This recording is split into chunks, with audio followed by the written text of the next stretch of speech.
Dengan orang-orang yang tidak benar akan mengantar kita pada kehidupan yang tidak benar juga. Terlebih ketika kamu adalah orang yang mudah terpengaruh.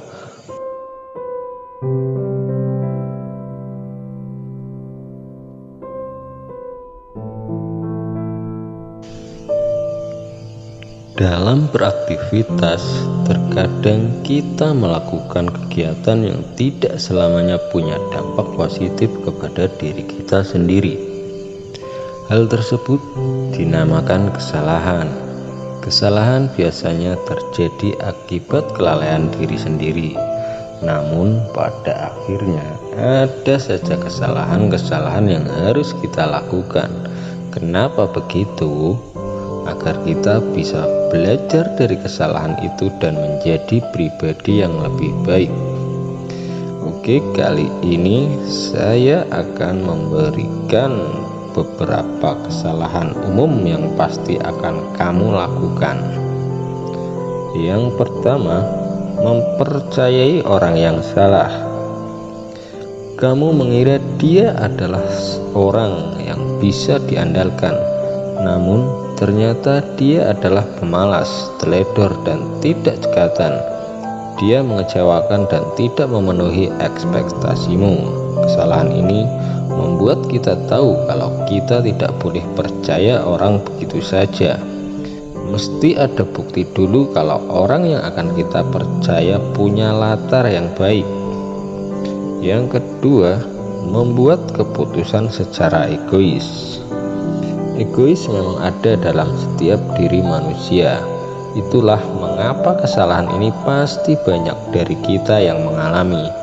Ketika kamu dihadapkan pada pilihan yang sulit, egomu akan timbul untuk memilih yang akan menguntungkanmu saja.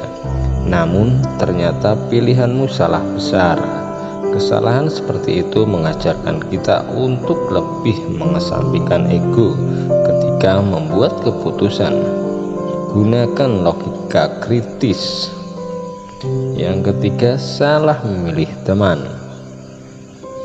Nah, kalau yang ini berujung pada cara kita bergaul. Dengan orang-orang yang tidak benar akan mengantar kita pada kehidupan yang tidak benar juga. Terlebih ketika kamu adalah orang yang mudah terpengaruh. Pelajaran berharganya adalah boleh saja berteman dengan siapapun, tapi tahulah tentang batasan dalam bertindak. Yang keempat, tidak mengatur keuangan dengan benar. Keuangan memang bukan hal yang mudah untuk diatur, namun ketika kitanya sendiri tidak dapat mengatur dengan bijak, seperti pemasukan dan pengeluaran, ujung-ujungnya malah merugikan diri kita sendiri. Pelajaran berharganya adalah tahu bagaimana menahan diri untuk melakukan pengeluaran. Yang kelima, salah jalur karir. Masalah karir ini memang tidak bisa kita hindari, apalagi ketika kita bersikukuh untuk mengerjakan suatu hal yang sudah jelas bukan bidang kita, malah akan membuat kita kesulitan dan tidak memberikan hasil maksimal bagi kita maupun perusahaan. Maka dari kesalahan itu kita tahu bahwa mulailah mencari pekerjaan yang kita benar-benar nikmati. Yang keenam, tidak menggunakan kesempatan dengan benar. Ketika kamu menyia-nyiakan kesempatan di depan mata, maka kamu akan menyesal di kemudian harinya. Kesempatan tidak datang dua kali. Memang itu benar adanya, terutama jika kesempatan yang sama dalam karirmu. Maka dari itu, manfaatkanlah setiap kesempatan yang kita punya untuk mengembangkan diri dan karir kita. Yang ketujuh, salah memilih pasangan. Soal jodoh memang kita tidak akan tahu bagaimana prosesnya. Tahu-tahu kamu sudah jatuh cinta padanya, namun apakah dia tepat untukmu? Kamu malah tidak bahagia saat bersamanya. Itu adalah hal sulit yang harus kamu lalui, agar kamu belajar bahwa ketika pasanganmu selalu membuatmu sedih, tinggalkanlah dia. Yang kedelapan, berbagi berlebihan di sosial media. Fakta saat ini, semua kegiatan kita dipertontonkan di sosial media. Memang itu adalah hal masing-masing orang. Namun, terkadang apa yang dibagikan ke publik pun sangat mengganggu orang lain. Apa yang bisa kita pelajari, bahwa tidak semua orang punya selera yang sama dengan dunia cintamu. Tidak semua orang mau membaca apa yang kamu bagikan begitu saja. Yang kesembilan, membuang barang-barang bekas yang masih layak untuk digunakan.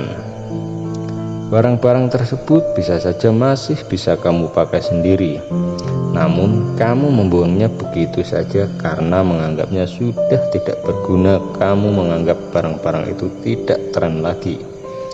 Kemudian daripada menumpuk di rumah, kamu buang begitu saja.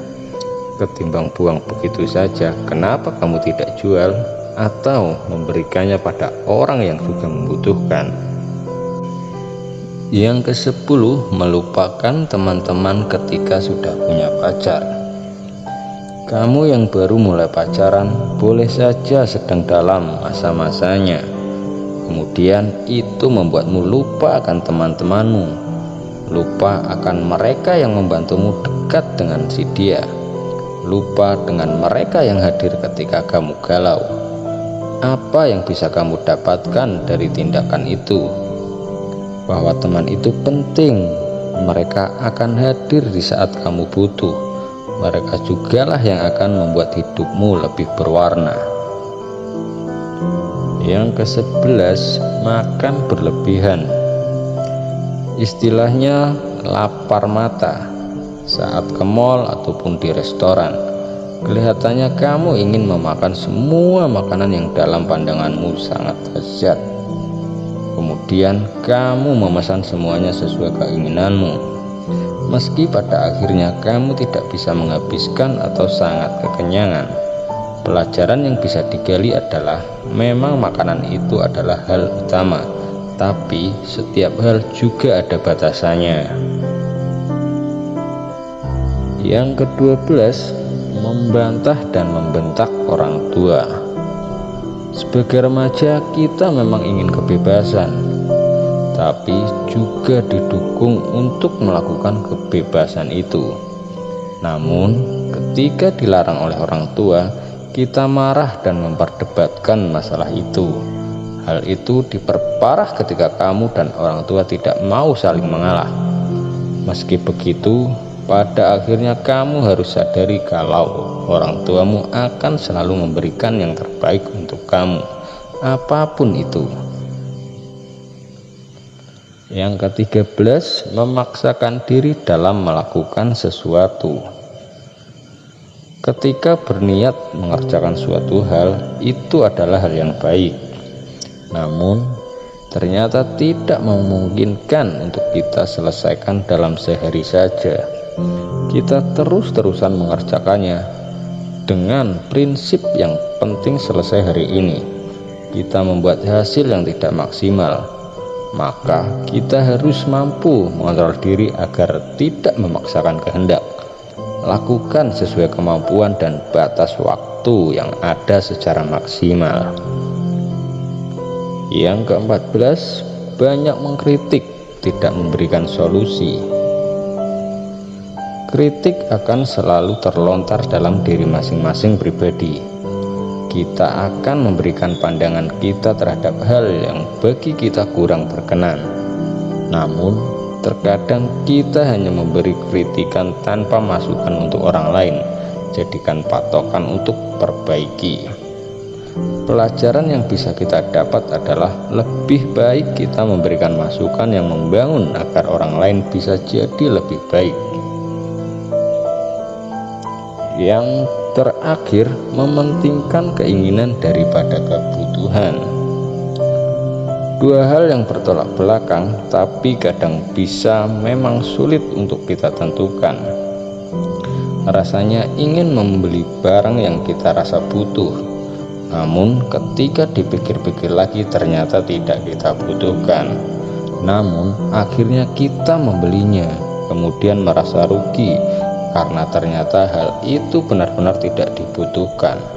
Maka belajarlah untuk membuat daftar barang prioritas yang bisa kamu beli saja. Kesalahan-kesalahan tadi pada akhirnya harus atau akan kita alami. Selain membuat kita menjadi pribadi yang lebih baik, kita juga akan belajar untuk tidak mengulangi kesalahan yang sama.